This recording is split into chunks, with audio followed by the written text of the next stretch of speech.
آج ایسے سمجھے کہ انشاءاللہ کوئی اپنا نیا موضوع نہیں ہوگا، بلکہ آج تک جو میں نے اور آپ نے سن رکھا ہے یہ چیزیں مجھ سے آپ سے کیا تقاضا کرتی ہیں انشاءاللہ، اور ہمیں اب تک کیسا ہو جانا چاہیے، ہمیں کیسا بن جانا چاہیے، اس بنیادی نقطے پر انشاءاللہ میں آپ کے سامنے چند باتیں ذکر کرتا ہوں۔ حقیقت یہ ہے کہ یہ جتنی باتیں ہم کو دین نیا تو نہیں سن رہے، سنتے ہوئے عمر گزر گئی ہے، ہمیں اب تک مومن بن جانا چاہیے، کیونکہ سارے دین کا خلاصہ یہ ہے کہ کامیابی تب ہی پاؤ گے جب مومن بنو گے۔ تو اب یہ چیزیں کیا تقاضا کرتی ہے کہ ہمیں مومن بن جانا چاہیے، پھر اس میں یہ چیز بھی شامل کرنی چاہیے کہ مومن بھی ایسا بن جانا چاہیے جو معیاری مومن ہو، باتوں والا مومن نہ ہو کہ میں سمجھوں کہ مومن ہوں، یا آپ اپنے من میں سمجھیں کہ آپ مومن ہیں۔ فرمایا کہ نہیں، آپ معیاری مومن بن کے دکھاؤ۔ معیاری مومن کسے کہتے ہیں؟ جیسا اس نے دین سن رکھا ہے اسی طرح عمل کر کے دکھائے، یا وہ جس طرح دعویٰ کرتا ہے نا اس طرح دین پر عمل کر کے دکھائے۔ یہ بڑی اہم بات ہے، یہ بڑا اہم عنوان ہے کہ ہمیں کیسا بن جانا چاہیے۔ اب یہ جو آج کی گفتگو ہے اس کے میں حوالوں کو مختصر کرتا ہوں، کیونکہ آج جو میں حدیث آپ کے سامنے ذکر کروں گا انشاءاللہ، یہ ایسے سمجھے کہ صحیح بخاری کے اندر 2000 سے لے کے 2300 تک، یہ جو 300 حدیثیں ہیں نا 2000 سے لے کے 2300 تک، اس کے جو بیچ والی حدیثیں میں وہی ذکر کروں گا۔ بلکہ اور وضاحت کے لیے آپ کو بتاؤں کہ انشاءاللہ آج جو میں آپ کے سامنے ذکر کروں گا تقریباً وہ روایات صحیح بخاری میں کتاب الاعتقاف سے لے کے کتاب الوکالہ تک، یہ جو بیچ کی کتابیں ہیں یہ ان 300 احادیث میں سے منتخب احادیث ہیں، اس لیے میں آج حوالوں کو حذف کرتا ہوں، اور انشاءاللہ آگے اگر بچہ یہ ویڈیو بنائے گا تو اس پہ نمبرنگ وغیرہ لکھ لے گا تو آپ کے لیے آسانی ہو جائے گی، حوالے حذف کرنے سے گفتگو کافی مختصر ہو جائے گی۔ اب سوال یہ ہے کہ معیاری مومن جو ہم سب کو بن جانا چاہیے، جس کے بغیر کوئی گزارا نہیں، وہ معیاری مومن کہتے کسے ہیں؟ سب سے پہلی بات یہ کہ معیاری مومن وہ ہوتا ہے جس کی نظر میں سب سے بڑی دولت اللہ کی رضا ہوتی ہے، وہ اس دولت کو پانے کے لیے ہر دولت کو قربان کرنے کے لیے تیار رہتا ہے۔ جب اللہ پاک نے یہ آیت نازل فرمائی، یہ صحیح بخاری کے اندر حدیث ہے کہ لن تنالوا البر حتی تنفقوا مما تحبون، اللہ پاک نے فرمایا کہ تم تب تک مومن نہیں بن سکتے جب تک تم سب سے اپنی جو پیاری چیز ہے مال میں سے وہ آپ اللہ کے نام میں قربان نہیں کرتے، یعنی کہ آپ مومن تب بنو گے جب کوئی چیز پیاری نہ ہو، سب سے پیاری چیز اللہ کی ذات ہو، آپ اس ذات کے لیے ہر چیز کو قربان کرنا آسان سمجھیں۔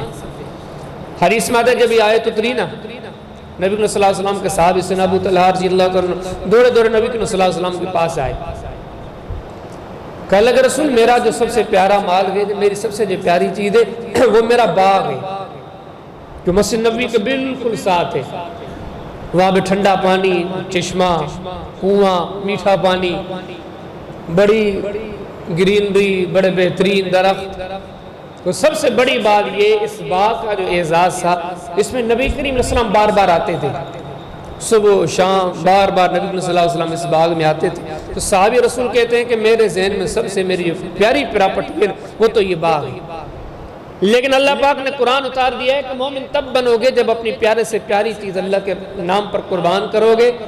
صحابی نے کہا اللہ کے رسول انہا صدقۃ للہ، یہ آج میں نے اللہ کے نام وقف کر دی ہے، ارجو برہا وزخرہا عند اللہ، امید ہے کہ اللہ کے در پر یہ چیز قبول جائے گی، اللہ اس کا بہترین بدلہ دیں گے۔ وزاہا یا رسول اللہ صلی اللہ علیہ وسلم حیث شئت، اللہ کے رسول جہاں آپ کو مناسب لگے، آج کے بعد یہ باغ میرا نہیں ہے، یہ میں نے اللہ کے نام قربان کر دیا۔ یہ گویا ایک حدیث ہی نہیں بلکہ بتایا جا رہا ہے کہ جو معیاری مومن ہوتا ہے وہ اپنے عملی انداز سے دلیل دیتا ہے کہ اسے ہر چیز سے بڑھ کر اللہ کی ذات ہے۔ فرمایا کہ معیاری مومن جو آپ سب کو بن جانا چاہیے، وہ معیاری مومن وہ ہے جو اللہ پر اتنا بڑا بھروسہ کرتا ہے، اتنا بڑا توکل کرتا ہے، اسے 100% یقین ہے میں اللہ پر رکھوں گا، اللہ مجھے کبھی ناکام نہیں کرے گا۔ کیسے مثال دی گئی؟ وہ بڑی مشہور حدیث آپ نے بخاری شریف کے سنی ہوگی، نبی کریم صلی اللہ علیہ وسلم نے فرمایا، اور فرمایا کہ کسی دور میں پرانا زمانہ تھا، ایک بندے کو قرض مطلوب تھا، لیکن قرض کافی بڑا چاہیے تھا اسے، قریب سے کوئی آسرا نہیں تھا، کافی فاصلے پہ ایک بندہ تھا، کافی دور، یہ اس کے پاس چلا گیا، اسے قرضہ لیا، کتنا؟ اس دور میں 1000 دینار، بہت بڑی ملکیت تھی اس دور کے حساب سے۔ تو نبی کریم صلی اللہ علیہ وسلم فرماتے اس نے لے تو لیا، جب لینے کے لیے گیا تو اگلے بندے نے پوچھا کہ آپ کون ہو؟ آپ تمہیں نہیں جانتا، آپ بھلا کوئی اپنا گواہ دے دو یا کوئی ضامن دے دو۔ لیکن یہ بندہ آگے کہہ رہا ہے کہ وَقَفَا بِاللَّهِ وَكِيلًا، میرا ضامن تو کوئی نہیں، اللہ ہی ہے، وَقَفَا بِاللَّهِ شَهِيدًا، میرا کوئی گواہ بھی نہیں ہے، میں ضرورت مند ہوں، محتاج ہوں، جھوٹ نہیں بولتا۔ اگلے بندے نے، وہ بھی بڑا قابل بندہ تھا، اس نے اس کو دیکھا، سمجھ گیا کہ بندہ صحیح ہے، اس نے 1000 دینار اس کو دے دیے اور وقت طے کر دیا کہ اس ٹائم پر آپ مجھے واپس کر دیں۔ وقت طے ہو گیا۔ اب آگے حدیث میں آتا ہے کہ جب مقرر وقت تھا جس سے یہ امانت اسے واپس کرنی تھی، عجیب اتفاق، وہ بندہ یہ رقم لے کر دریا کے کنارے پر پہنچا، کہ کشتی والا آئے، میں کشتی میں بیٹھوں، اس طرف جاؤں، اس بندے تک امانت پہنچاؤں۔ لیکن اس دن برسات ہوئی تھی، کشتیاں بند تھیں، کشتیاں چلانے والے ملاح نہیں آئے ہوئے تھے۔ نبی صلی اللہ علیہ وسلم فرماتے ہیں اس بندے نے سے کہ یہ توکل ہے، یہ جو قرآنی آیات ہیں، یہ حدیث نبویہ ہیں، یا اگلے انبیاء کے جو واقعات ہیں، ان سے جو سیکھنے والا ایک معیاری مومن ہوتا ہے، وہ کیسے اللہ کی ذات پر یقین کرتا ہے، یہاں سے سیکھیں۔ اگر آپ مومن بننا چاہتے ہیں، اگر آپ معیاری مومن بننا چاہتے ہیں، تو آپ یہ اوصاف اپنے اندر پیدا کریں۔ اب یہ بندہ دریا کے کنارے پر بیٹھا ہے، میں امانت بھیجوں، کیسے بھیجوں؟ برسات چل رہی ہے، سواریاں نہیں ہیں۔ کمال اس بندے کی سوچ پر، اس بندے نے ایک لکڑی دیکھی بڑی بہتر خوبصورت، اس لکڑی کو پکڑا لیا، اس کو قرید کے سوراخ کیا، سوراخ میں وہ 1000 دینار جو اس دور کی بہت بڑی پراپرٹی ملکت تھی، وہ اس میں ڈال دی۔ وہ ساتھ میں بیٹھ کے ایک پیغام لکھا ہے، خط لکھا ہے، ایک پرچی لکھی اس کے مالک کے لیے کہ میں تو نہیں آ سکا، لیکن یہ چیز میں آپ کے یہاں بھیج رہا ہوں، مجھے امید ہے کہ یہ آپ تک پہنچ جائے گی۔ نبی صلی اللہ علیہ وسلم فرماتے اس نے یہ کیا، وہ پرچی، وہ دینار اس لکڑی میں ڈال دیے، لکڑی کو دریا میں پھینک دیا۔ اب یہ لکڑی بہتی گئی۔ وہ جو اگلا بندہ تھا نا، وہ پہلے سے لینے کے لیے دریا کے کنارے پر انتظار میں تھا، لیکن وہ بندہ بیٹھا شام ہو گئی، دیکھا کہ دینے والا بندہ تو نہیں آیا۔ اس نے کہا کہ ٹھیک ہے واپس جا رہا ہوں۔ جب وہ واپس جانے لگے، دیکھا کہ لکڑی آ رہی ہے بڑی بہتر، اس نے کہا کہ اچھی خاصی لگ رہی ہے، یہ استعمال میں آ جائے گی، چلو بڑا یہ لے کے جاؤں، جلانے کے لیے کام آئے گی۔ اس بندے نے وہ لکڑی لی، لے کے گھر گیا، جلانے کے لیے اسے توڑنے کی کوشش کی۔ نبی صلی اللہ علیہ وسلم فرماتے ہیں اس نے توڑا اس لکڑی کو، اس لکڑی سے وہ امانت بھی نکلی، امانت کے ساتھ وہ خط بھی نکلا۔ سرسری طور پر تو یہ ایک واقعہ ہے، لیکن نبی کریم علیہ السلام نے قیامت کے صبح تک بتا دیا یہ معیاری مومن ہے۔ یہ جو توکل کی آیات ہیں، یہ جو توکل کے واقعات ہیں، یہ جو سچے قابل کامل معیاری مومن اللہ کے محبوب مومن ہوتے ہیں، وہ ان چیزوں پر ایسے عمل کرتے ہیں کہ گویا ان کی عملی زندگی ایک ایسا معیار ہے، وہ کر کے دکھاتے ہیں۔ فرما کہ آپ مومن بنو، معیاری مومن بنو۔ معیاری مومن اسے کہتے ہیں کہ جو خود اپنا اس کا ضمیر فیصلہ دے، وہ خود کہے کہ وہ اللہ کے ڈر سے گناہوں کو چھوڑنے والا ہے۔ نبی کریم صلی اللہ علیہ وسلم نے مثال دی، وہ 3 بندوں کی جو اکثر سنتے رہتے بخاری شریف کے اندر، وہ غار میں جو چھپ گئے تھے، برسات آئی تھی، برسات کا منہ بند، غار کا منہ بند ہو گیا تھا۔ 3 بندے جو مسلسل دعا مانگ رہے تھے۔ یہ ایک حدیث میں بہت سارے سبق ہیں، لیکن اپنے موضوع سے مناسبت رکھنے والا یہ اہم نقطہ کہ دیکھو تو یہ ہیں مومن، یہ ہیں وہ لوگ جنہوں نے دین کو صرف سنا ہی نہیں، سمجھا ہی نہیں، اس کے معیار پر پورے اترے۔ نبی صلی اللہ علیہ وسلم فرماتے ہیں 3 بندے غار میں جو پھنس گئے، دعا کرنے لگے، ان کی دعا میں دیکھیں کوٹ کوٹ کے خشیت الہی بھری ہوئی. ایک کہتا ہے کہ مولا کریم تو جانتا ہے میں ہر روز بکریاں لے کے جاتا تھا جنگل میں، جب واپس آتا تو دودھ نکالتا سب سے پہلے اپنے بوڑھے ماں باپ کو دیتا، کیونکہ تیری تعلیم یہ ہے. لیکن ایک دن میں آیا، میرے ماں باپ سوئے ہوئے تھے، باقی گھر کے سارے فرد جاگے ہوئے تھے، لیکن میں نے کسی کو نہیں دی. اس انتظار میں رہا یہاں تک کہ فجر ہو گیا، پہلے اپنے ماں باپ کو دودھ پلایا پھر باقیوں کو پلایا. یہ گویا بتا رہے ہیں کہ اللہ تیرے اصولوں کو میں نے اس طرح اپنے وجود پر نافذ کیا ہے، تیری رضا کا میں اس طرح فکر مند ہوں کہ جاگنا گوارا کر دیا، لیکن تیری دی ہوئی ترتیب کو میں نے نہیں بدلایا. پھر آگے دوسرے بندے نے دعا کی، اللہ تو جانتا ہے میں ایک خاتون سے برے تعلقات چاہتا تھا، بڑی کوشش کی، وہ میرے باتوں میں نہیں آئی، لیکن بالآخر وقت آیا کہ وہ کسی مجبوری کے طور میرے پاس آ گئی. جب میرے پاس آ گئی میرے بس میں تھا، میں جو کرتا کر سکتا تھا، لیکن اللہ تو جانتا ہے کہ میں نے تیری ذات سے ڈر کر اسے چھوڑ دیا، اس گناہ سے پیچھے ہٹ گیا.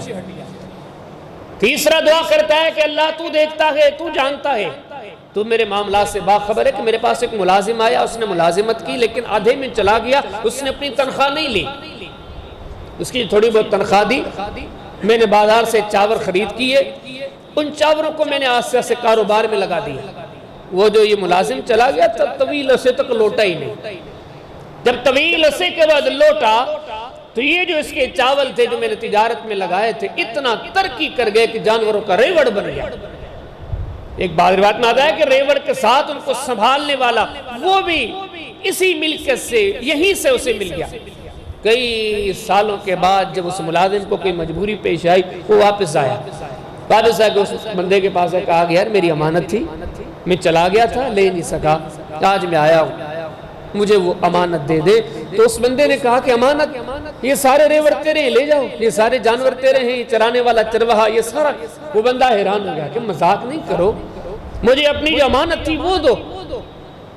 یہ بندہ کہتا ہے کہ اللہ میں نے اسے کہا کہ نہیں مذاق نہیں کر رہا، یہ واقعاً سب کچھ تیرا ہے، تو چلا گیا تھا، میں نے تیری اجرت اور مزدوری کو کاروبار میں لگایا، وہ بڑھ کے اتنا ہو گئی ہے، اب یہ سب کچھ تیرا ہے. گویا یہ کہنا چاہتا ہے کہ اللہ میں اگر اس کے مال کو سلب کر دیتا، ہضم کر دیتا، ہڑپ کر دیتا، یہ بھی میرے لیے ممکن تھا، لیکن نہیں، میں تجھ سے اس طرح ڈرا کہ اس کے جانے کے بعد بھی اس کے مال کی ایسے حفاظت کی جیسے میں اپنی چیز کی حفاظت کرتا ہوں.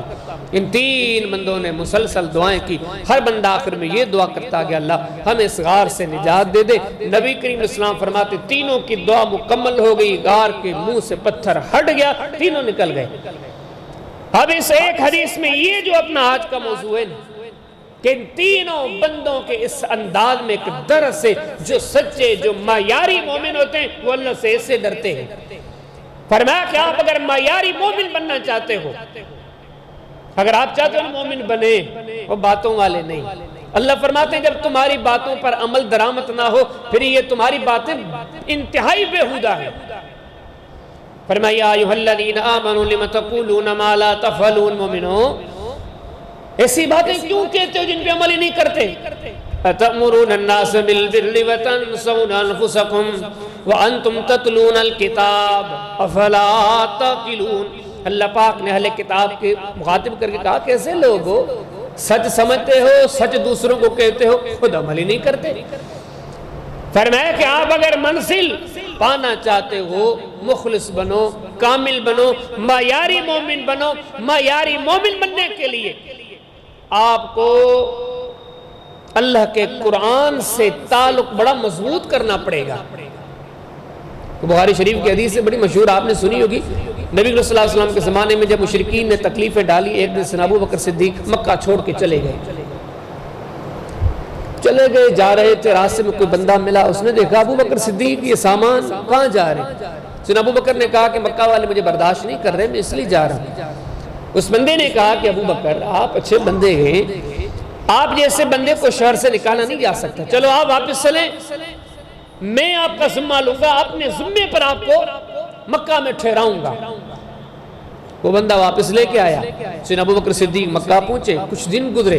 سیدنا ابو بکر صدیق کی ایک عادت تھی، وہ قرآن حکیم بہت پڑھتے تھے اور بڑی آواز میں پڑھتے تھے. مکہ والوں کو یہ بات بڑی بری لگی. وہ کہنے لگے کہ اب یہ ٹھیک ہے ہمارے ایک بندے نے اس کا ذمہ لے لیا ہے, مکہ میں یہ رہنے لگے ہیں, یہ تو ساری باتیں صحیح ہیں, لیکن ابو بکر صدیق کا یہ قرآن بڑی آواز میں پڑھنا یہ ہمارے بچوں کو, ہمارے گھر والوں کو فتنے میں ڈال سکتا ہے. ان کا مقصد کیا تھا فتنے میں ڈالنا کہ دین سے متاثر ہو جائیں گے. آخر جو بندہ اپنے ذمے پر لے کر آیا تھا اسے یہ لوگ کہنے لگے کہ آپ ابو بکر صدیق کو کہیں کہ تلاوت آہستہ کریں, منع بھی نہیں کرتے, صرف آہستہ کریں, نہیں تو مکے میں نہیں رہ سکتے. حدیث میں آتا ہے کہ وہ بندہ آیا سن ابو بکر صدیق کے پاس, کہا کہ ابو بکر میں نے آپ کا ذمہ لیا, اپنی ذمہ داری پر آپ کو میں مکہ میں لے کر آیا. اب بات اتنی ہے کہ یہ لوگ اعتراض کرتے ہیں مکہ والے کہ یہ تلاوت بڑی آواز میں کرتا ہے. قرآن کی تلاوت سے منع نہیں ہے, آپ بھلے پڑھیں لیکن تھوڑا آہستہ پڑھیں. اب یہاں سے پتا چلتا ہے کہ جو معیاری مومن ہوتا ہے اس کا قرآن سے کیا تعلق ہوتا ہے, قرآن حکیم سے کتنی محبت ہوتی ہے. حدیث میں آتا ہے اس بندے نے اپنی بات پوری کی. سنا ابو بکر صدیق نے کیا فرمایا, آپ نے فرمایا انی ارد جوارک و ارضا بجوار اللہ و رسولہ, اللہ کے بندے میں قرآن کو کبھی آسان نہیں پڑھ سکتا, قرآن سے گویا میرا اتنا پیار ہے. وہ ابو بکر صدیق قیامت کی صبح تک دنیا کو بتا رہے میں ایمان والا ہوں, میں محمد کریم علیہ السلام کا ساتھی ہوں, میں محمد کریم علیہ السلام کا سپاہی ہوں.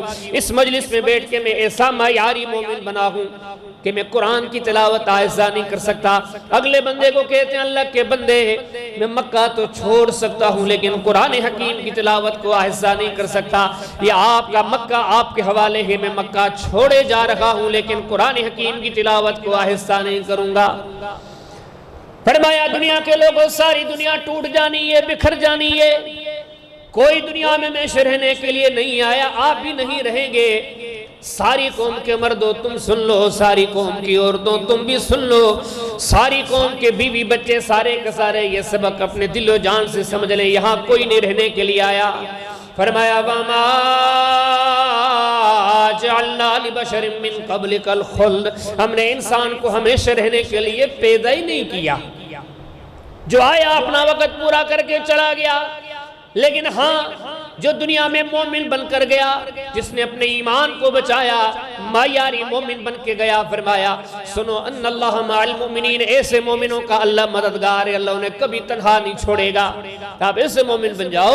فرمایا کہ ایسے مومن جو معیاری ہوتے ہیں ان کی ایک خوبی یہ بھی ہوتی ہے وہ ایسے معیاری ہوتے ہیں انہیں دین پر بڑی حیرت آتی ہے.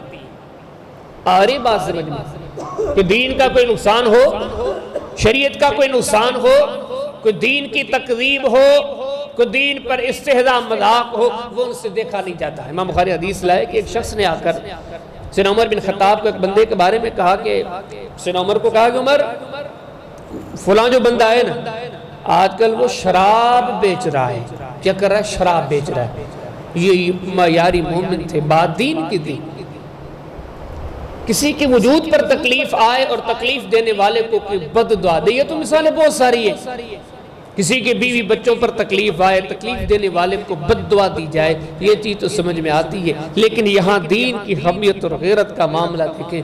جناب عمر بن خطاب کو کسی نے کہا کہ فلاں بندہ اس نے شراب بیچی ہے, اتنا دکھ ہوا, اتنی دین کی حمیت اور غیرت دل میں تھی. فرمایا قاتل اللہ فلانا, اللہ فلاں کو ہلاک کرے, غارت کرے, تباہ کرے, برباد کرے کہ اس نے کیسا کام کیا. ہر ایک حدیث سے ہمیں معلوم ہو رہا ہے یہ معیاری مومن ہیں جن سے دین کا نشان دیکھا نہیں جا سکتا, دین کی بیابانی ان سے دیکھی نہیں جاتی. دین کا کسی قسم کا معاملہ لوگ اس کی تکذیب کریں, تردید کریں, لیکن سچا اور قابل اور کامل مومن وہ جس سے یہ چیز دیکھی نہیں جا سکتی. فرمایا کہ معیاری مومن بنو.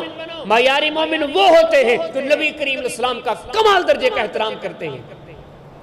بات سنتے ہوئے, سناتے ہوئے, جب نبی کریم علیہ السلام کا تذکرہ آپ کریں یا سنیں آپ کے وجود پر کمال درجے کا ادب آ جانا چاہیے. یہ معیاری مومن کے نشانات ہیں. بخاری شریف کے اندر آتا ہے کہ جس ابو عمر بن خطاب جا رہے تھے, دوسرے صاحب جا رہے تھے, پورا قافلہ جا رہا تھا. عبداللہ بن عمر فرماتے میں جس اونٹ پر سوار تھا وہ تھوڑا وہ اچھلنے کودنے والا تھا, کبھی ادھر بھاگ جاتا ہے, کبھی ادھر بھاگ جاتا ہے. فرماتے میرے اونٹ میں جب میں سوار تھا وہ بار بار آگے نکل جاتے ہیں، آگے نکل جاتا ہے قافلے کے لوگوں سے، لیکن نبی کریم علیہ السلام کے سواری سے بھی آگے جا رہا ہے۔ کہتے میرے والد کو اتنا برا لگا کہ میرے والد نے بار بار مجھے ڈانٹا اور مجھے پیچھے کیا۔ آپ اپنی سواری کو پیچھے، یہ گویا سبق ہے کہ جو نبی کریم علیہ السلام کو معیاری مومن بنو، بن کے دکھاؤ، اس راستے پہ چل کے دکھاؤ۔ جب آپ یہ راستہ اختیار کرو گے تبھی آپ کے اللہ کے در پر عزت بنے گی۔ فرمایا کہ معیاری مومن وہ ہوتے ہیں جو نبی کریم علیہ السلام کی بات کی ذرے برابر نافرمانی نہیں کرتے، وہ نفع نقصان کو نہیں دیکھتے، آرام اور بے چینی کو نہیں دیکھتے، تو ہر معاملے میں یہ دیکھتے ہیں کہ ہر صورت میں محمد کریم علیہ السلام کے ساتھ وفاداری ہو جائے۔ امام بخاری کا حدیث لائے، کتنا بڑا سبق ہے۔ ایسے بنو، ایسے بن کے دکھاؤ، ایسے بندے اللہ کے در پر عزت والے ہیں۔ یہ ہیں وہ لوگ جو صحیح نمونے سے قرآن و سنت کی تعلیم پر چل کر معیاری مومن بن سکیں گے۔ نبی علیہ السلام کے دربار میں خاتون ہے کہ اللہ کے رسول معاملہ یہ ہے، میں اپنے معاملات آپ کے حوالے کرتی ہوں، یا آپ مجھے اپنے نکاح میں رکھ لیں، اس کا مقصد یہ تھا، یا مجھے اپنے نکاح میں رکھ لیں یا میرا کسی سے نکاح کرا دیں، میں نے اپنے سارے معاملات آپ کے حوالے کر دیے۔ نبی کریم صلی اللہ علیہ وسلم نے اس سے خود نکاح نہیں کیا۔ آپ نے فرمایا صحابہ کرام کی مجلس میں کوئی ہے جس خاتون سے نکاح کرے؟ تو حدیث میں ایک بندہ کھڑا ہوا کہ اللہ کے رسول میں کروں گا۔ آپ نے فرمایا ٹھیک ہے چلو جاؤ، حق مہر کے لیے کچھ نہ کچھ لے کر آؤ، آپ کا نکاح پڑھتے ہیں۔ تو بندہ گیا واپس آیا، اللہ کے رسول میرے پاس کچھ بھی نہیں ہے۔ آپ نے فرمایا پھر جاؤ تلاش کرو ولو خاتم من حدید، لوہے کی انگوٹھی تو ہوگی، اگر گھر میں لوہے کی انگوٹھی پڑی ہے نا وہی لے کر آؤ۔ وہ گیا، تھوڑی دیر کے بعد واپس آیا کہ اللہ کے رسول میری غربت تو ایسی ہے کہ میرے گھر میں تو لوہے کی انگوٹھی بھی نہیں۔ آگے سے کہنا اللہ کے رسول ایک بات ہے، یہ ایک چادر آپ دیکھ رہے ہیں یہ میں نے لپیٹی ہوئی ہے، میری یہی ملکت ہے، اس سے بڑھ کر میری کوئی ملکت نہیں ہے۔ میں اتنا کر سکتا ہوں کہ اس چادر کو 2 حصوں میں کر سکتا ہوں، آدھی میں رکھ لوں گا، آدھی اس عورت کو دے دوں گا حق مہر کے طور پر۔ نبی کریم علیہ السلام نے فرمایا اگر اس چادر کو آپ 2 حصوں میں تقسیم کریں گے، نتیجے میں نہ آپ کے کام کی ہوگی نہ اس کے کام کی ہوگی۔ اب ایسے ہے قد زوجناک بما معک من القرآن، اب آپ کا نکاح میں اس حق مہر کی بنیاد پر کرتا ہوں کہ آپ کو جو قرآن کی صورتیں یاد ہیں نا، آپ اس خاتون کو سکھا دیں، اس کو یہ یاد کرا دیں، بھئی یہی آپ کا حق مہر ہے۔ لیکن کمال درجے کا ایمان یہ ہے وہ خاتون یہ سارا کچھ دیکھ بھی رہی ہے، سن بھی رہی ہے، لیکن زبان سے چون تک نہیں نکلا کہ اللہ کے رسول میرا نکاح کس سے کر رہے ہیں؟ میں نے یہ تھوڑی کہا تھا کہ ایسے بندے سے میرا نکاح، کیوں کہ مومن سے کر ہی نہیں سکتا۔ فرمایا انما کان قول المؤمنین اذا دعوا الی اللہ ورسولہ لیحکم بینہم ان یقولوا سمعنا واطعنا۔ فرمایا معیاری مومن تو ہوتے ہی وہ ہیں جن کے کانوں پر اللہ رسول کی جو بھی بات پہنچی آگے سے ایک ہی جواب ملتا ہے، سنا اور عمل کیا۔ فرمایا معیاری مومن بن جاؤ، معیاری مومن بنو گے تبھی منزل ملے گی۔ لیکن سنو معیاری مومن کون ہوتے ہیں؟ فرمایا وما کان لمؤمن ولا مؤمنۃ اذا قضى اللہ ورسولہ امرا ان یکون لهم الخیرۃ من امرہم۔ معیاری مومن تو وہ ہوتے ہیں اللہ رسول کی بات آ جانے کے بعد کوئی تیسری بات نہیں کرتے، کوئی ذرے برابر اپنی طرف سے اختیار نہیں سمجھتے، اس طرح کر لیں یا اس طرح کر لیں نہیں۔ فرمایا معیاری مومن وہ ہوتے ہیں جو محمد کریم علیہ السلام کی باتوں کے سامنے کی جملہ نکلنا سمعنا وطعنا۔ نقصان کیا ہوتا ہے، فائدہ کیا ہوتا ہے، ہمارا بھلا کس میں، ہمارا برا کس میں، ہم کیا سوچیں، ہمارے دنیا والے کیا سوچیں، دنیا داری کیا کہے گی، دنیا والے کیا کہیں گے۔ فرمایا معیاری مومن کبھی یہ نہیں کہتے، ان کی ایک ہی بات ہوتی ہے، وہ جانتے ہیں کہ سارا خیر محمد کریم علیہ السلام کی بات میں۔ امام بخاری کا حدیث انتہائی قابل غور۔ ایک صحابی سے مسور فرماتے ہیں کہ ایک بار مجھے اپنے گھر بیچنے پڑے، 2 گھر تھے یا 2 کمرے تھے، شہر کے بیچ میں تھے، میں بیچنا چاہ رہا تھا، مجھے کسی نے قیمت لگائی اور بڑی اچھی خاصی قیمت لگائی، لیکن میرے ذہن میں نبی کریم علیہ السلام کی ایک حدیث تھی۔ وہ حدیث کیا ہے کہ آپ نے فرمایا کہ الجار احق بالثقب، جب بھی آپ کو تجارت کرو نا کوئی چیز اپنی بیچو، کوئی جگہ وغیرہ، تو اس کے لیے یہ ہے کہ کوشش کرو پہلے پڑوسی کو کہو وہ لے تو بہت بہتر ہے۔ وہ پڑوس والوں کو پتہ ہے اب نیا بندہ ہے، وہ پتہ نہیں کیسا ہو، پڑوس والوں سے بنے یا نہ بنے، تو بہتر یہ ہے کہ وہ اگر آپ اپنا گھر وغیرہ کوئی جگہ وغیرہ بیچنا چاہتے ہیں پڑوسی کو دیں۔ اب سیدنا مسور کو ایک دور کے بندے نے قیمت لگائی اور بڑی اچھی خاصی قیمت لگائی، اور یہ بھی کہا کہ میں کیش دوں گا، نقد، یہ جگہ مجھے ابھی دو، قیمت ابھی دے دوں گا۔ لیکن صحابی رسول کے دل میں حدیث تھی کہ نبی کریم صلی اللہ علیہ وسلم فرمایا کہ پڑوسی کو دو۔ سیدنا مخور سیدنا سعد بن ابی وقاص کے پاس آئے، کہا کہ سعد اگر آپ لے لیں تو آپ میرے پڑوسی ہیں، آپ کے لیے بہتر ہے، آپ کو لینے چاہیے۔ آگے سے سعد نے پہلی بات ایک تو قیمت تھوڑی بتائی، وہ جو پہلے والا بندہ تو اس نے قیمت زیادہ بتائی، انہوں نے قیمت تھوڑی بتائی کہ میں اسے کم دوں گا، اور اگلی بات کہ میں یکمشت بھی نہیں دوں گا، ایک جگہ پر بھی نہیں دوں گا، میں کچھ دوں گا پھر آہستہ آہستہ کر کے دوں گا۔ لیکن آگے سے مسور فرماتے ہیں سعد مجھے کاروبار یہ چیز دینی پھر بھی آپ ہی کو ہے، بھلے آپ قیمت کم دیں، بھلے آپ اس کی ادائیگی یکمشت نہ کریں، نقدن نہ کریں، قسطوں میں کریں، لیکن میں دوں گا۔ آپ کو ظاہری طور پر دیکھا جائے نقصان سہ رہے ہیں، لیکن یہ دنیا کو درس دے رہے ہیں۔ جو معیاری مومن ہوتے ہیں، جن کی منزل اللہ کی رحمت، محبت، اللہ کی جنت ہوتی ہے، وہ ان بنیادوں پر کبھی رسول اللہ سے بے وفائی نہیں کرتے، دنیا کے عارضی نفع اور منفعات کی بنیاد پر محمد کریم علیہ السلام کی بات کو نہیں ٹھکراتے۔ آگے مسور کہتے ہیں نقصان ہی صحیح، قسطوں ہی میں دو، لیکن تجارت میری آپ سے ہے کہ محمد کریم علیہ السلام کی تعلیم یہ ہے۔ فرمایا کہ معیاری مومن بن کے دکھاؤ۔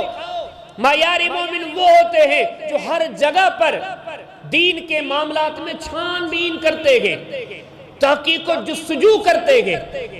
یہ معیاری مومن کی ایک سوچ ہوتی ہے، وہ ایک کاروباری بندہ ہوتا ہے نا، وہ سوچ کے کاروبار کرتا ہے کہ کہیں دھوکہ نہ ہو جائے۔ یہ دنیا کے جتنے بھی کام ہیں بندہ سوچتا ہے، غور بچار کرتا ہے، چھان بین کرتا ہے، دوسروں سے مشورے کرتا ہے، پھر جا کے وہ کام کرتا ہے۔ لیکن فرمایا کہ سنو، جو مومن ہوگا وہ دین کے معاملات میں ایسے تحقیق کرے گا کہ وہ سمجھتا ہے کہ سب سے بڑی فائدے والی بات تو یہاں ہے، یہاں سے میں پھسل گیا تو یہاں تو دنیا کے پیسوں کی بات نہیں، یہ جنت جہنم کی بات ہے، یہاں سے پھسل گیا تو جا کے جہنم میں پڑوں گا۔ فرمایا کہ مومن کامل سب سے زیادہ تحقیق کرتا ہے دین کے معاملات میں، اس کی بھی سنتا ہے، اس کی بھی سنتا ہے، اس کی بھی سنتا ہے، اس کی بھی سنتا ہے، لیکن اس کے دل میں تڑپ یہ ہوتی ہے دیکھو محمد کریم علیہ السلام کیا کہتے ہیں۔ امام بخاری حدیث لائے، صحابہ کرام تابعین کافی سارے لوگوں کا ایک معاملے میں اختلاف ہو گیا کہ ادھار کا کاروبار، کہ کسی سے پیسے پہلے لیے جائیں، چیز اسے بعد میں دی جائے، کہ یہ جائز ہے یا ناجائز، اختلاف پڑ گیا۔ بات کہنے لگے صحیح ہے، بات کہنے لگے مناسب نہیں ہے۔ اب اس معاملے میں اختلاف تو پڑ گیا، لیکن یہ کرتے کیا گئے؟ دیکھ قیامت کے صبح تک وہ قرآن کیا فرمایا؟ فرمایا والسابقون الاولون من المہاجرین والانصار والذین تبعوہم بإحسان رضی اللہ عنہم ورضوا عنہ۔ آپ میں سے انہی سے اللہ راضی ہوگا جو محمد کریم علیہ السلام کے نقش قدم، ان کے صحاب کے نقش قدم پر چلا۔ فَإِنْ آمَنُوا بِمِثْلِ مَا آمَنْتُمْ بِهِ فَقَدْ اهْتَدَوْا۔ دنیا والو ہدایت والے تب بنو گے جب محمد کریم علیہ السلام کے صحابہ کے نقش قدم پر چلو گے۔ یہ دنیا کے اولین مومن ہیں، معیاری مومن ہیں، کامل ترین مومن ہے، قابل ترین مومن ہے، کہ دنیا کو بتا رہے ہیں معیاری مومن دین میں کتنی جستجو کرتا ہے، دین میں کتنی تحقیق کرتا ہے۔ اختلاف ہونے کی دیر دی، نہ ان کی سنی گئی نہ ان کی سنی گئی۔ کہنے والے کو کہا گیا جاؤ محمد کریم علیہ السلام کے صحابی سیدنا عبداللہ بن ابی اوفا کے پاس جاؤ، ان سے پوچھو کہ رسول اللہ کی تعلیم کیا ہے۔ اتنے سارے لوگوں کے ہجوم کے بیچ سے ایک بندہ اٹھ کے گیا، اٹھ کے جا کے عبداللہ بن ابی اوفا کے پاس پہنچا، عبداللہ آپ بتائیں اس بارے میں نبی کریم اسلام کی تعلیم کیا ہے؟ وہ بندہ واپس آیا، مجلس والے دوبارہ کہتے اب جاؤ نبی کریم اسلام کے صحابی سیدنا ابن ابزہ کے پاس جاؤ، وہ کیا کہتے ہیں؟ حدیث میں فقال مثل ذالک، انہوں نے بھی یہ کہا کہ یہ کام تو جائز ہے۔ نبی کریم علیہ السلام نے اسے جائز قرار دیا، گویا یہ سبق ملا۔ معیاری مومن اسے کہتے ہیں جسے دنیا ہی نہیں اللہ بھی مومن کہتا ہے، جو یہی نہیں وہاں بھی مومن ہے، جو دنیا والوں کی نظروں میں ہی نہیں بلکہ مرتے وقت بھی مومن ہے، جو قبر کے چھوٹے سے گھر میں سو جائے وہاں بھی بحیثیت مومن سویا ہوا ہے، جو قیامت کے دن اٹھ کے آ جائے تو قیامت کے دن بھی مومن ہے، جو پل صراط سے گزرنے لگے تو اس وقت بھی مومن ہے، جس کے اعمال میدان میں تولے جائیں اس وقت بھی مومن ہے۔ وہ مومن وہ ہے جو ان سارے معاملات میں تحقیق و جستجو کرتا ہے۔ فرمایا وہ مومن وہ ہے جسے جب موقع ملے وہ اللہ کی بات ضرور کرتا ہے، دین کی بات ضرور کرتا ہے، اچھائی کی تعلیم ضرور دیتا ہے۔ فرمایا دنیا والوں نہ اگلے رہے نہ تم رہو گے، وہ بھی چلے گئے تم بھی چلے جاؤ گے۔ اگر کامل مومن بننا چاہتے ہو، اگر معیاری مومن بننا چاہتے ہو، یہ عادت بنا لو، جہاں بیٹھیں گے اچھائی کی بات کریں گے۔ پھر اللہ نے مثالیں بیان فرمائی، فرمایا یا صاحب السجن ارباب متفرقون خیر ام اللہ الواحد القہار۔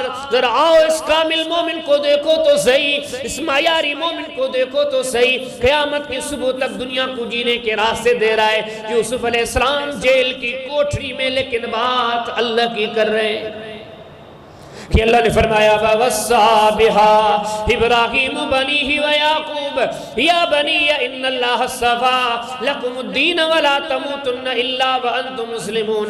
اللہ نے دو بزرگوں کا واقعہ بیان فرمایا، نہ صرف بوڑھے ہو گئے لیکن دنیا سے جانے کا وقت قریب آ گیا، بیماری نے لپیٹ لیا، اپنے بستر پر پڑ گئے۔ دونوں بزرگ عظیم ہیں، ان کے نبی ہیں، ایک اللہ کے نبی ابراہیم علیہ السلام ہے، ایک اللہ کے نبی یعقوب علیہ السلام ہے۔ اللہ فرماتے ہیں دونوں کا بڑھاپا دیکھے، بڑھاپے کے بعد یہ جب بستر علالت پر آ گئے اس وقت بھی ان کو کیا نظر آتا ہے، کیسی باتیں کرتے ہیں، اولاد کو بٹھا کے کیا سناتے ہیں کہ ہمارے جانے کے بعد دین پہ چلنا ہے۔ سمجھ گئے؟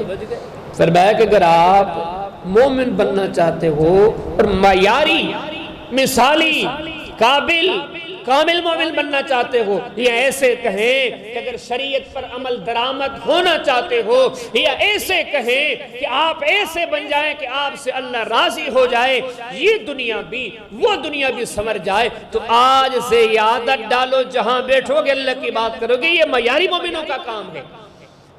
فرمایا کہ سنو، معیاری مومن بنو، اور معیاری مومن بننے کا مقصد یہ ہے کہ آج سے تہیہ کر لو کہ مساجد سے تعلق مضبوط کریں گے۔ سب سے پیاری جگہ مسجد ہے، آپ کے دل کو چین مسجد میں آنا چاہیے، آپ کے روح کو راحت مسجد میں آنی چاہیے، آپ کے وجود میں آپ کے دل میں ایک قسم کا کھچاؤ محسوس ہو۔ چکمک دیکھیے نا، چکمک دوسرے لوہے کو کھینچتی ہے۔ یقین جانے اگر آپ کامل معیاری سچے مومن بنو گے، یہ مسجدیں آپ کو کھینچیں گے، آپ کو یہاں سکون آئے گا، آپ یہاں کے لیے وقت نکالو گے۔ فرمایا بن کے دکھاؤ۔ یہ جو جتنا دین آج تک سن رکھا ہے، کہ سننا تب تک کام نہیں دے گا جب تک یہ چل کر نہیں دکھاؤ گے، ان باتوں پر عمل نہیں کرو گے، جب تک معیاری نہیں بنو گے۔ فرمایا وہ تب بنو گے جب آپ کا تعلق مساجد سے مضبوط ہو۔ آپ کو مثال دے دیں کیسے؟ نبی علیہ السلام کے صحابی سعد بن معاذ، بخاری شریف کی حدیث آپ نے کئی بار سنی ہوگی، جنگ میں زخمی ہو گئے، بڑے سخت زخمی ہو گئے، اور یہ مدینہ کے سردار تھے، عامی بندے نہیں تھے، مدینہ کے سردار تھے، زخمی ہو کے گھر لائے گئے۔ اب آپ سے پوچھتا ہوں ہمارے ہوتا کیا ہے؟ کوئی بیمار ہوتا ہے، ہسپتال میں ہوتا ہے، کسی باہر ملک میں ہوتا ہے، کسی دوسرے شہر میں ہوتا ہے، ہر بندے کی سوچ ہوتی ہے کہ میں اپنے زندگی کے آخری دن یا بیماری کے دن اپنے گھر میں گزاروں۔ کئی جگہوں پر تو ہم دیکھتے ہیں کہ ڈاکٹر اطباء وہ کہتے ہیں کہ مریض کو گھر لے جاؤ، گھر والوں سے گفتگو کرے، یعنی کہ ایک دنیا کا ذہن ہے، ایک دنیا کی سوچ ہے۔ انسان جب مریض بن جائے یا اس کا مرض بڑھ جائے تو اس کا جی یہ کرتا ہے کہ میں اپنے گھر والوں کو ٹائم دوں، بیوی بچوں کو ٹائم دوں، لیکن یہاں پہ معاملہ الگ ہے، یہاں پہ معاملہ الگ ہے۔ معاملہ کیا ہے؟ سعد بن معاذ رضی اللہ عنہ کے دل کی خواہش تھی اور نبی علیہ السلام کی تعلیم دی نے مسجد میں رکھو، عامی بندہ نہیں، سردار ہے۔ ان کا خیمہ مسجد میں لگایا گیا، اور لگانے والے کون ہیں؟ محمد کریم صلی اللہ علیہ وسلم۔ آپ لگوا رہے، سعد کا خیمہ لگا، سعد کا خیمہ لگا دیا گیا، سعد آ کے اس خیمے میں ٹھہرتے گئے، یہاں تک کہ اسی خیمے میں وفات پا گئے، اسی خیمے سے ان کا جنازہ نکلا اور قیامت کی صبح تک بتایا گیا۔ سارے اپنے آپ کو مومن سمجھتے ہو گئے، مومن ہونے کا دعویٰ کرتے ہو گئے، لیکن اپنے دلوں میں قرید کر دیکھو کہ ان دلوں میں مساجد کی محبت کتنی ہے، مساجد کا تعلق کتنا گئے، مساجد سے جڑنے کا جذبہ کتنا گئے۔ اگر نہیں ہے تو آپ مومن نہیں ہو۔ جو معیاری مومن ہوتے ہیں ان کے دلوں میں مساجد کا یہ پیار ہوتا ہے۔ فَوَجَدَ فِيهَا جِدَارًا يُرِيدُ أَن يَنْقَضَّ فَأَقَامَهُ قَالَ لَوْ شِئْتَ لَاتَّخَذْتَ عَلَيْهِ أَجْرًا۔ اللہ پاک نے سورہ کہف میں ارشاد فرمایا، اللہ کے نبی ہیں موسیٰ علیہ السلام، دوسرے نبی ہیں خضر علیہ السلام، ایک بسی میں دیوار گرنے والی تھی، گرنے کے قریب تھی، وہ نبی دونوں اٹھے ہیں، انہوں نے دیوار کو کھڑا کیا، دیوار کھڑی ہو گئی۔ بعد میں پوچھا گیا خضر جی بتائیں آپ نے اس دیوار کو کیوں کھڑا کیا؟ اللہ کے نبی خضر علیہ السلام موسیٰ علیہ السلام کو فرماتے ہیں، موسیٰ یہ دیوار ہم نے اس لیے کھڑی کی ہے، یہ دیوار، اس دیوار کے نیچے خزانہ تھا 2 یتیم بچوں کا، یہ دیوار گر جاتی خزانہ نکل جاتا، لوگ لے کے چلے جاتے، آج ہم نے یہ دیوار کھڑی کی ہے تاکہ یتیموں کا خزانہ محفوظ ہو جائے۔ اب اس آیت نے قیامت کے صبح تک دنیا والوں کو بتایا جو مومن ہوا کرتے ہیں وہ یتیموں کی ایسے فکر کیا کرتے ہیں۔ سمجھنا آسان، کہنا آسان، باتوں کی حد تک اعلان کرنا آسان ہے۔ فرمایا اگر آپ معیاری مومن بننا چاہتے ہو بنو، یقین جان اس کے بغیر کوئی گزارا نہیں، بن کے دکھاؤ، لیکن تب تک نہیں بنو گے جب تک گلی محلے کے یتیموں کی فکر نہیں کرو گے۔ فرمایا مومن بننا چاہتے ہو غریبوں کی فکر کرو۔ بخاری شریف کے حدیث ہے کہ نبی صلی اللہ علیہ وسلم سے بھی عام روایت میں بھی آتا ہے، آپ جب بھی جنازہ پڑھاتے نبی صلی اللہ علیہ وسلم پہلے پوچھا کرتے تھے کہ کیا اس پر قرضہ ہے، کوئی ذمہ وغیرہ لے لیتا یا قرضہ نہیں ہوتا، پھر ہی نبی صلی اللہ علیہ وسلم جنازہ پڑھاتے۔ ایک دن نبی صلی اللہ علیہ وسلم نے اعلان کیا کہ اس بندے کے اوپر حل علیہ دین، کوئی قرضہ ہے؟ لوگوں نے کہا ہاں ہے۔ آج بھر میں کوئی ادائیگی والا؟ کہ اللہ کے رسول نہ ادائیگی والا ہے نہ اس کے پاس ہی کچھ ہے۔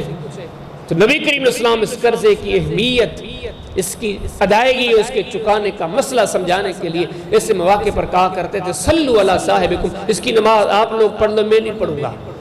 آج بھی نبی کریم علیہ السلام نے اسے کیا، جب کہا کہ اللہ کے رسول قرضہ بھی ہے، اس کے پاس میراث میں کچھ چھوڑا نہیں جو دے دیا جائے، نہ اس کا کوئی وارث ولی ہے نہ اس کا کوئی چکانے والا۔ آپ نے فرمایا صلو علی صاحبکم، اس کی نماز تم لوگ پڑھو، میں جا رہا ہوں۔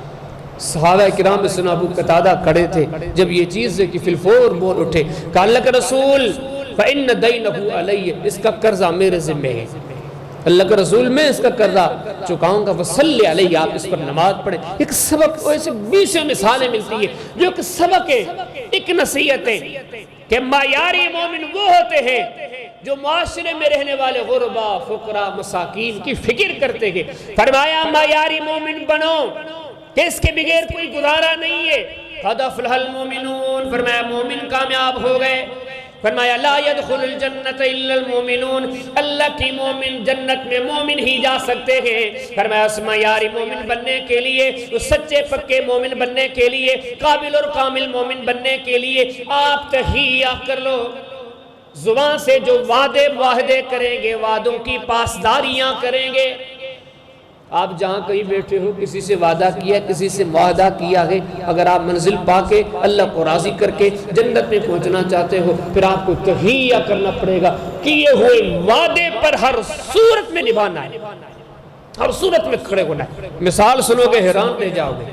نبی کریم اسلام کے بڑے مشہور صحابی، آپ نے نام تو بارہا سنا ہوگا، سیدنا عبد الرحمن بن عوف رضی اللہ تعالیٰ عنہ۔ سیدنا عبد الرحمن بن عوف نے مکہ کا ایک کافر، وہ بھی بڑا مشہور ہے، امی بن خلف، جس نے بلال پر بڑی زیادتیاں کرتا تھا، بدترین کافر جو بدر میں مارا گیا۔ اس دور میں لین دین، تجارت، معاملات کافروں کے ساتھ بھی چلا کرتے تھے۔ سیدنا عبد الرحمن بن عوف نے امی بن خلف سے ایک معاہدہ کیا، آپس میں بیٹھ کے انہوں نے آپس میں معاہدہ کیا۔ معاہدہ کس بات پر تھا؟ سیدنا عبد الرحمن بن عوف نے کہا کہ امی، مکہ میں میرا کوئی بھی معاملہ ہوگا آپ میری مدد کریں گے، مدینہ میں آپ کا کوئی کام ہوگا تو میں آپ کی مدد کروں گا، میں آپ کا محافظ بنوں گا۔ کسی کو ذہن میں نہیں تھا، عجیب اتفاق، کچھ دنوں کے بعد بدر کی لڑائی لگ گئی۔ اب بدر کا واقعہ تو آپ سنتے ہی ہیں۔ بدر کی لڑائی میں سے ہوا کہ مسلمانوں کی مدد کے لیے فرشتے اترے، مسلمانوں نے کافروں کو ملیا میٹ کر دیا، مار دیے، بھاگ گئے۔ تو ان میں یہ امیہ بن خلف بھی تھا۔ حدیث میں آتا ہے جب یہ وادی پلٹی، مسلمان غالب ہوتے ہوئے نظر آئے تو امیہ بن خلف جنگ کے میدان سے بھاگ نکلا۔ جب وہ بھاگ نکلا تو مسلمانوں نے اسے دیکھ لیا کہ امیہ تو بھاگ کے جا رہا ہے۔ حسین بلال نے بھی دیکھ لیا، جس بلال کو یہ بڑا ستایا کرتا تھا۔ بلال صحابہ کی جماعت لے کے امیہ بن خلف کے پیچھے چل پڑا کہ اس کو تو مارنا، یہ کفر کا سرغنہ ہے۔ اور یہ سارے معاملات سن عبد الرحمن بن عوف دیکھ رہے تھے، صحابی رسول ہیں، لیکن ان کا عبد الرحمن بن عوف کا امیہ سے ایک معاہدہ تھا کہ جب آپ پر مشکل ٹائم آئے گا میں آپ کی مدد کروں گا۔ حدیث میں آتا ہے کہ امیہ بن خلف کا ساتھ دیتے ہوئے، بخاری شریف کی حدیث ہے، عبد الرحمن بن عوف ان کے ساتھ چلا، کہا امیہ جتنا ممکن ہو سکا میں اپنا وعدہ نبھاؤں گا۔ یہاں تک حدیث میں آتا ہے کہ امیہ کافی دور نکل گیا، عبد الرحمن بن عوف ساتھ ہیں، پیچھے سے مسلمانوں کی جماعت آ گئی کہ اسے مارنا گئے۔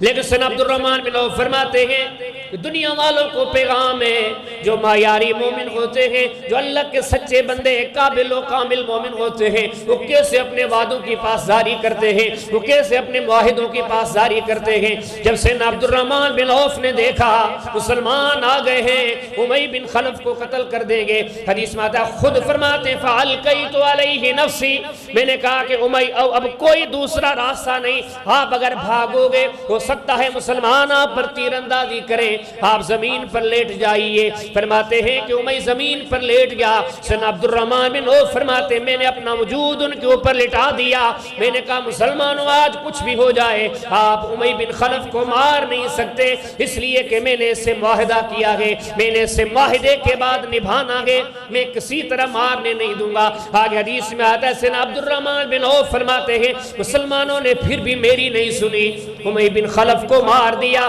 عبد الرحمن بن عوف اپنے پاؤں کی طرف اشارہ کرتے فرماتے یہاں دیکھو، یہاں پر مسلمانوں کی تلواریں مجھے بھی لگی، میرا پاؤں زخمی ہو گیا، لیکن کیا کرتا جتنا میرے بس میں تھا، میں نے امیہ کو بچانا چاہا لیکن مسلمانوں نے پھر بھی اسے مار دیا۔ اب ان آیات نے، ان واقعات نے مجھے اور آپ کو درس دیا ہے، جو جنت جانا چاہتے ہیں، جو معیاری مومن بننے والے ہیں، وہ اس طرح اپنے وعدوں کی، معاہدوں کی پاسداری کرتے ہیں۔ آج کا اپنا موضوع کیا تھا؟